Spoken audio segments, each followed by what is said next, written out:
Every year, millions of people walk through a quiet park in southern Japan, past a single twisted dome of steel and stone, and onto streets filled with streetcars, cherry blossoms, and the smell of grilling okonomiyaki. They are standing in Hiroshima, a city of over 1 million people with skyscrapers, a beloved baseball team, and one of the busiest ports on the Sato Inland Sea. But there was a single morning when all of this simply stopped existing. Before the streetcars, before the skyline, before this rebuilt city, there was a flash of light brighter than the sun, and then there was almost nothing left at all. This is the story of how Hiroshima died in an instant and then rebuilt itself piece by piece, street by street, into one of the most remarkable comeback cities on Earth. Though I truly can't step back into that time, I used historical records and AI reconstruction to help you see it the way it actually happened. It started long before the bomb, in 1589, when the feudal lord Mori Terremoto chose the marshy delta of the Ota River to build a castle town. For 3 centuries, Hiroshima grew quietly as a regional capital, until the Meiji era turned it into a railway hub and a military staging ground.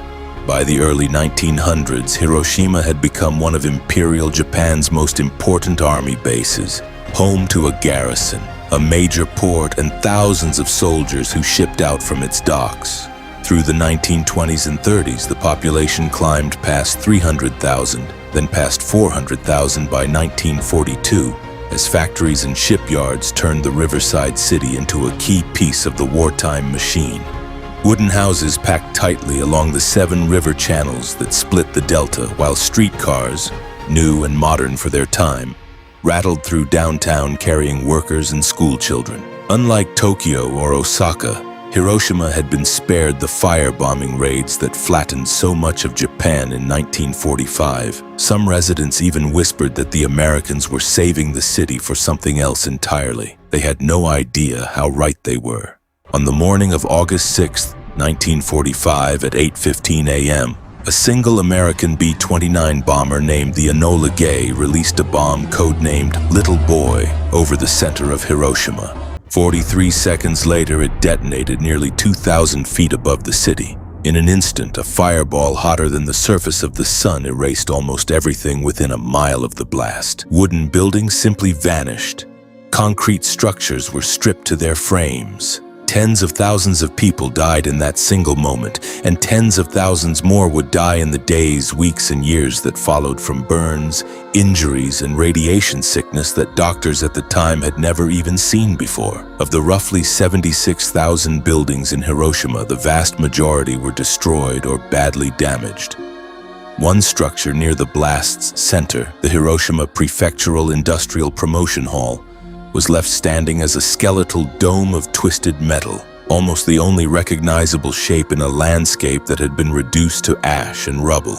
Survivors later said the city looked as if it had simply ceased to exist. Some scientists at the time predicted nothing would grow there again for 75 years. In the weeks after the bombing, Japan surrendered and World War II came to an end. But for the people of Hiroshima, the war's true cost was only beginning to reveal itself. Black rain, radioactive fallout mixed with ash and soot, had fallen across the city in the hours after the blast, contaminating water and soil for miles around. Hospitals that hadn't been destroyed were overwhelmed, treating injuries that weren't in any medical textbook. And yet, almost immediately, something remarkable happened. Streetcar workers who had survived began clearing rubble from the tracks within days. Incredibly, limited tram service resumed within just a few months, becoming one of the very first signs that Hiroshima intended to come back to life. By the following spring, green shoots were already pushing up through the scorched earth, defying the predictions of total devastation. Survivors, officially known in Japan as hibakusha, began the long, painful work of rebuilding homes from salvaged wood and scrap metal, even as they grieved neighbors, friends, and entire families lost in a single morning. In 1949, the Japanese government took a defining step. It passed the Hiroshima Peace Memorial City Construction Law, a special act that funneled national funding into rebuilding the city not just as an ordinary urban center, but as a permanent monument to peace. Architect Kenzo Tung won the design competition to lay out what would become Hiroshima Peace Memorial Park. built directly on the former commercial district that had been the hypocenter of the blast. Streets were widened, a new grid was planned, and at the heart of it all stood that lone skeletal dome, now officially preserved rather than demolished. City planners debated for years whether to tear it down as a painful reminder or save it as a warning to the world. In the end, preservation won, and that ruined structure, now known as the atomic bomb dome, became the single most powerful symbol of the entire reconstruction story. Through the early 1950s, Hiroshima rebuilt at a pace that surprised even its own residents. By 1955, just a decade after the bombing, the population had climbed back above its pre-war levels, fueled by returning families and an influx of workers drawn to new construction jobs. Local industry came roaring back too. A small machine tool company called Toyo Kogyo, founded decades earlier in Hiroshima, pivoted hard into automobile manufacturing and would eventually become the global brand we now know as Mazda, headquartered in the city to this day. River by river, bridge by bridge, the 7 channels that once carried debris and ash now carried fishing boats and ferries again. New schools opened where rubble had been cleared. Streetcars, the very same battered cars that had survived the blast, were repaired and kept running. And remarkably, some of those original 1940s trams are still in operation in Hiroshima today. In 1955, the Peace Memorial Museum opened its doors, built to house artifacts from the bombing. Melted glass bottles, scorched lunchboxes, a child's tricycle, alongside testimony from survivors. That same decade, a young girl named Sadako Sasaki, who had been just 2 years old at the time of the bombing, was diagnosed with leukemia caused by radiation exposure. Believing an old story that folding 1,000 paper cranes would grant a wish, she folded crane after crane from her hospital bed before she passed away in 1955. Her story spread across Japan and then the world, and in 1958 the Children's Peace Monument was unveiled in the park in her honor. To this day, millions of paper cranes arrive in Hiroshima every single year from school children around the globe, draped in colorful chains around her statue, a quiet, ongoing memorial that has never stopped growing. Through the 1960s and 70s, Hiroshima transformed from a recovering wartime ruin into a genuine modern Japanese city. New bridges spanned the delta, department stores opened downtown, and the population pushed past 800,000 and climbing. The Hiroshima Toyo Carp baseball team, founded in 1950 during the darkest days of recovery, became a beloved symbol of civic pride, giving residents something to cheer for as the city rebuilt block by block around its new stadium. Meanwhile, in the Peace Park, a flame was lit in 1964, the flame of peace, with a single promise behind it. It would not be extinguished until every nuclear weapon on the planet was destroyed. That flame, fed continuously for over 6 decades now, still burns in Hiroshima today, flickering over reflecting pools built directly across from the atomic bomb dome. In 1996, the atomic bomb dome was officially designated a UNESCO World Heritage Site, recognized by the international community as both an architectural ruin and an irreplaceable symbol of humanity's responsibility to prevent nuclear war from happening again.